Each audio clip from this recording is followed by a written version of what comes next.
Good morning.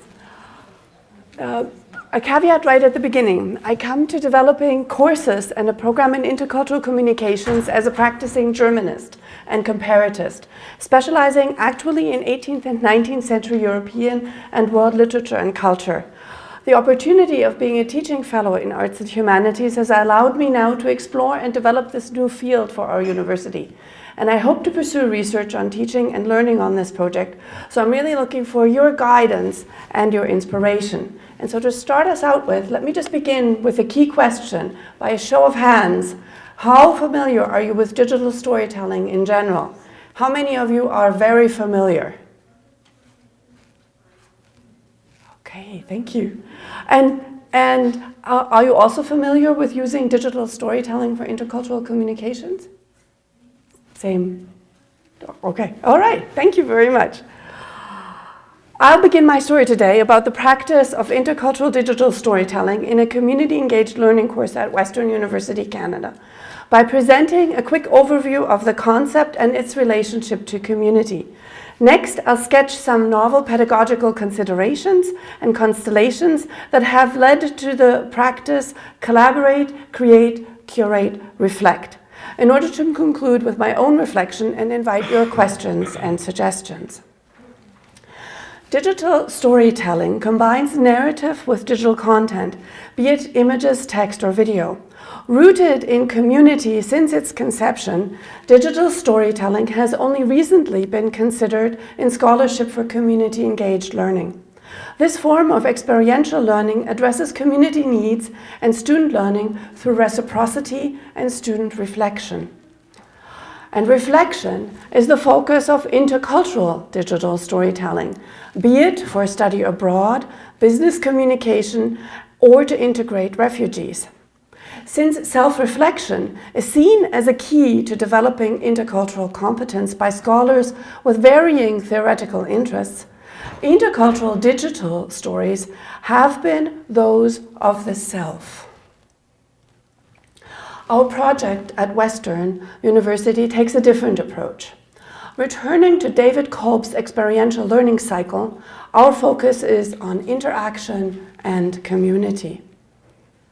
Our students, who often already have relationships with people whose national, linguistic, and cultural backgrounds are different than their own, not only go to a university with a proactive internationalization agenda for the student body and course content, but also one with research on intercultural teaching competency by my colleagues Nanda Dimitrov and Aisha Hake. Located in southwestern Ontario, the town of London has a primarily English-speaking population, a small Indigenous population, some French speakers, and different generations of immigrants, ranging from the post-war German and Italian influx to a large group of Spanish-speaking and Arabic-speaking populations currently. This, of course, all in a country that has experimented with different metaphors for multiculturalism and diversity over the past 50 years. In this context, our goal with the Intercultural Digital Storytelling course, Bridging Classroom and Community, Languages and Cultures, was to build community through community-engaged learning on different levels.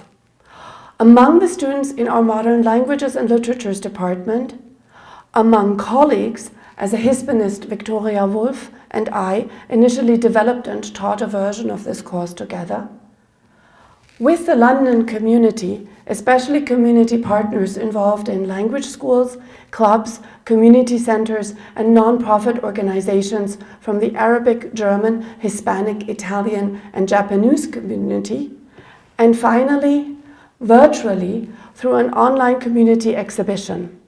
With community and interaction in mind, the intercultural digital storytelling in our course is not one of self-reflection, but one where the student and the community partner together create a portrait of the community member. The course connects interactive class activities in intercultural communications to community-engaged learning through technology and digital tools. Let me pause for a moment to present the pedagogical premises which I've had the privilege to develop and reflect on as teaching fellow in Arts and Humanities while teaching this course this past term. Taking transformative learning found in high-impact practices such as community-engaged learning, digital creativity, and reflection as a revolving foundation, the curriculum is best described as a dynamic, emergent, and collaborative process based in the student's experience of learning, in the interaction and community of students, instructor, and community members, and in a variety of pedagogic approaches. One key to understanding this open and flexible curriculum is to make the students producers, partners, and co-creators of their own learning, a practice called Students as Partners by Catherine Bovell and Mike Healy. While instructor intervention and facilitation to achieve intercultural communications does take place in class, both in class and outside of class, students are partners in learning and teaching. I propose this approach as one answer to the difficulty Darla Deerdorf and Kathleen Edwards identified in terms of framing and assessing students' intercultural competence in service learning. With these pedagogical premises, transformative learning, curriculum as process, and students as partners in mind, let me now address the intercultural components of the course before outlining the practices of collaborate, create, curate, and reflect. Students are enrolled in 5 different courses in this class, and each reads artistic, creative texts from a different culture. Creative storytelling informs and forms the basis for honing interpretive abilities and symbolic competence. As instructor, and I see myself more as a facilitator, I model intercultural teaching competence where I can. Using the flipped classroom, I create in-class active learning experiences that bring the students in the different courses together. The readings on identity, understanding, misunderstanding, and community come primarily from the creative works, supplemented by some introductory texts on intercultural communications. To facilitate the community-engaged learning, I ask the students from the beginning of the course to reflect on the following. What happens when the digital story about intercultural experiences is not your own story of learning, but a portrait you create through the practice of intercultural communication? When you are dependent on another to listen to negotiate form and content, to create and curate digital stories.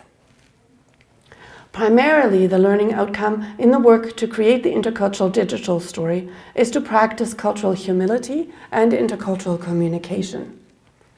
Cultural humility, a term coined in the healthcare field by Melanie Tervalon and Jean Murray Garcia, expresses the desire to approach an intercultural encounter with respect toward the other, to have the chance to learn about himself and herself and ourselves through reflection.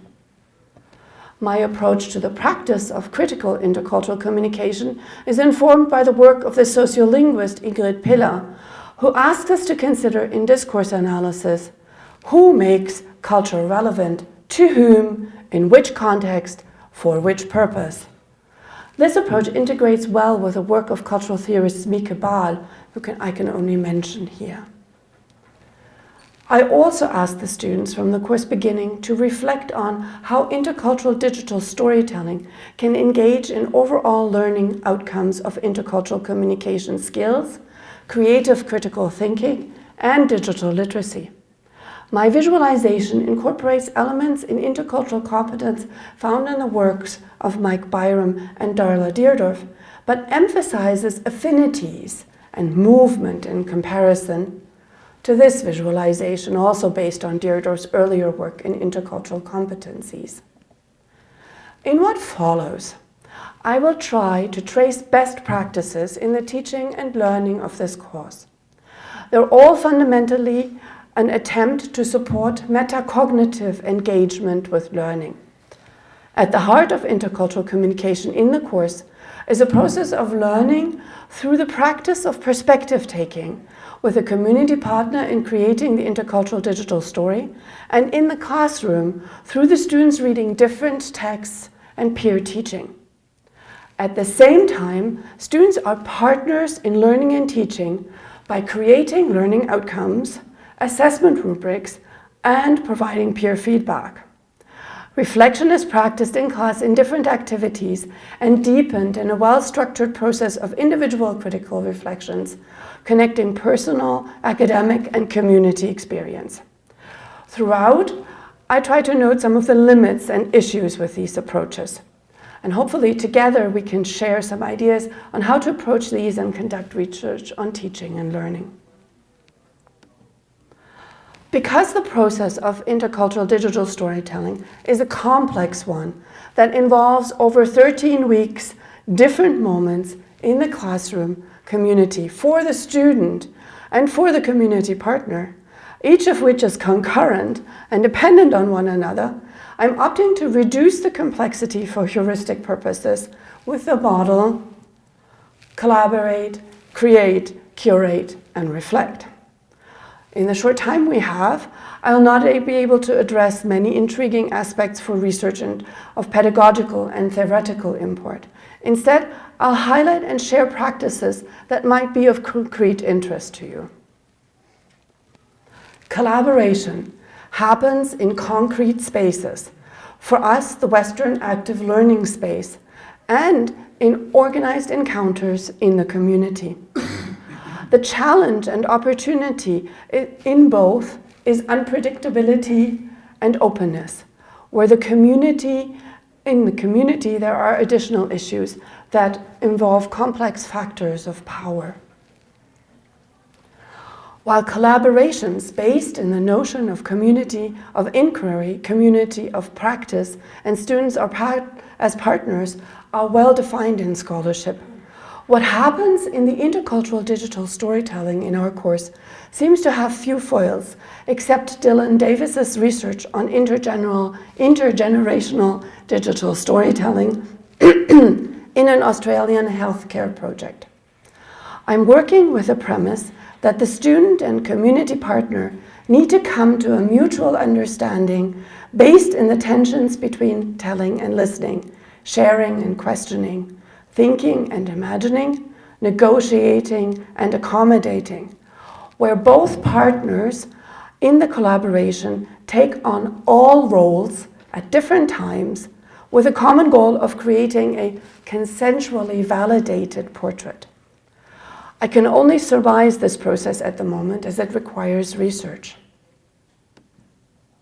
But I can show how I try to support collaboration, and particularly these collaboration processes in the community through a community of inquiry in the classroom, the Western active learning space. Here with a fishbowl activity focused on telling and listening. A community of practice in digital tools that required improvisation and problem solving from the students and the development of students as partners. First, by perspective taking, making learning visible to students through critical creative reflection. Here, an activity of perspective taking. Second, by empowering students, giving them voice in developing learning outcomes, evaluation rubrics for the intercultural digital storytelling, which we called a portrait. And third, by establishing co-creation as a value through self, peer review, and assessment. Instituting students as partners principles practiced metacognitive learning needed for collaboration. At the end of our project, at the end of term celebration, we were all proud of what the collaborations accomplished, though the risks and potential were unevenly distributed. All of the intercultural digital portraits were completed, with some partners being terrific matches. All partners accepting the results, some students being unhappy because partners were not willing to engage truly, and some community partners noting to me that they had higher expectations of the students' ability to develop deeper stories.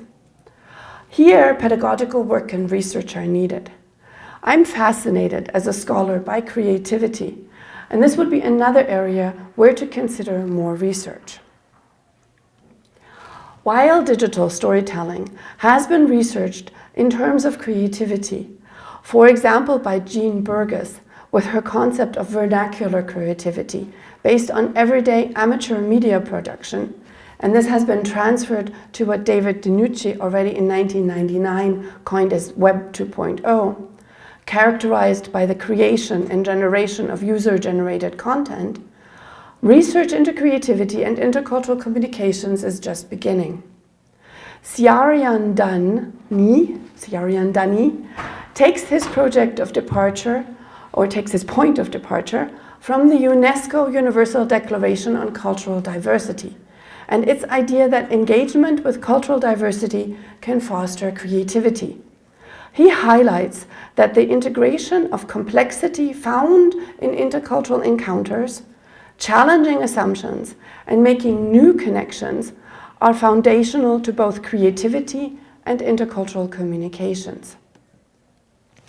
More practically, the in-class work and assignments illustrated students' unique approaches to planning the intercultural digital storytelling, here exemplified by 2 Trellos shared with me and students' repeated comments about the need to improvise. For the portrait of the community partner, I asked students to reflect on genre when creating the intercultural digital story, leaving the choice open.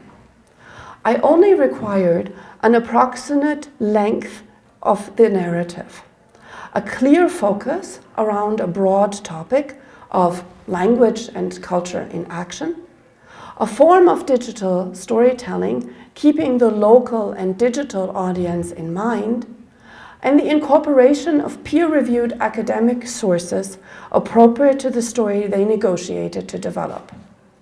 Students showed creativity in multiple formats, from actually making objects like learning how to felt, a German handcraft sold at the German Christmas market to raise funds for student exchange, to more ephemeral creativity like cooking and dancing. Since the intercultural digital stories depend on what the student and community partners negotiated as a story, the approaches to telling a story and the story topics are wide-ranging, from history to biography, from academic passions to community empowerment, from conceptions of identity to maintaining heritage or transforming heritage community, and from bilingualism to acculturation, just to name a few. It would be interesting to analyze these in view of intercultural creativity and intercultural storytelling with a cultural theory like the one from Mieke Baal in mind, and that can hopefully become part of my future research. In order to create the intercultural digital stories, students curated their media for the story, be that images, quotes, video, and audio footage. To curate basically means essentially to add value to collected and selected content by annotating. In our class, we curated on the free and open source web publishing platform, usually used for library, museum, or archive purposes. It's called OMEKA, which is Swahili for display. I collaborated with my colleague, digital humanities scholar Juan Luis Suarez, who founded the Cultureplex, and with Peggy Ellis at Western Libraries for this project. Our intercultural digital storytelling is informed by the digital humanities in a very basic framework, employing technology in the pursuit of the humanities and also subjecting the use of that technology to questioning. The students used the Dublin Core Standard for annotating, collaborated to develop tags for the intercultural digital stories so that relationships between the stories can be identified, and mapped the birthplaces of the community partners using a plugin called Neatline. Neither the use of the interfaces nor the critical thinking involved in developing tags were simple tasks to learn, as students are, though digital natives, less close to such technology or thinking than one would expect. Reflection in this process on intercultural digital storytelling is also a challenging one. To reflect is to bend back our thoughts, ideas, beliefs, and attitudes and see them from a different angle. The intentional reflection acts as a bridge between experience, here focused on interactions, and learning.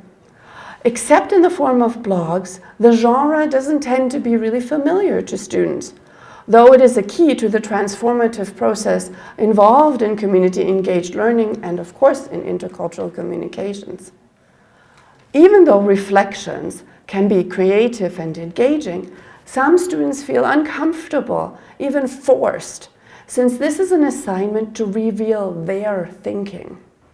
Self-assessing the reflection process based on a rubric alleviates this issue, as does moving the focus from personal to academic and community engagement. Reflection allows for integrative learning, connecting the informal learning involved in the participatory culture of Web 2.0, in-class learning, and academic readings, creative and more theoretical, and of course, the high-impact practice of community-engaged learning. By practicing experiential learning in class and reflecting on it, for example, by taking digital portraits, by practicing collaborative reflection through digital mind maps in class, and by practicing asking questions, here in relation to questions that came to students' minds in a discussion just before filming the digital storytelling. Familiarity with processes of reflection and community in class support the individual reflection process established on the genre model of the blogs.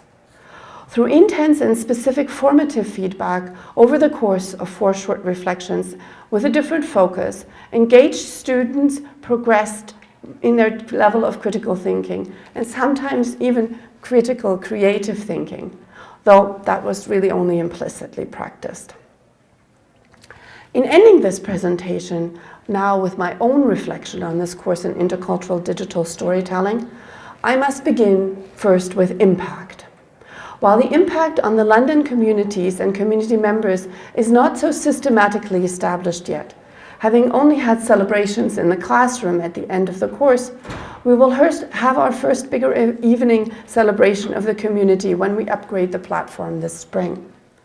The impact on the students is much more palpable in their own reflections at the end of the course and in informal conversations and emails. The intercultural learning, especially of cultural humility and all that is associated with perspective taking, is also accessible. I concur with Catherine Bovell that students as partners is neither simple nor inherently good. I instituted the principles without addressing the pedagogy with the students, as I did explicitly with a community-engaged experiential learning process, but still found resistance because such an approach is more intense in learning, as are the individual reflections. Improving the reflection process itself would also support better questions in the intercultural digital stories where possible. These metacognitive approaches are valuable, but not always valued by the students. Overall, the time invested and the support needs for such a course are great. I'm grateful to all who have participated in its evolutions, including the graduate student teaching assistants, but particularly to the students and community partners. I'm impressed by their persistence when faced with a multitude of challenges with community partners and learning curves with technology. And our community partners were true partners. Both community and student engagement were tremendous. I thank you for this opportunity to tell you about intercultural digital storytelling. And here come my questions for you. Would you teach such a course? And would you help me to proceed with research on teaching and learning? What would be my next steps? Thank you.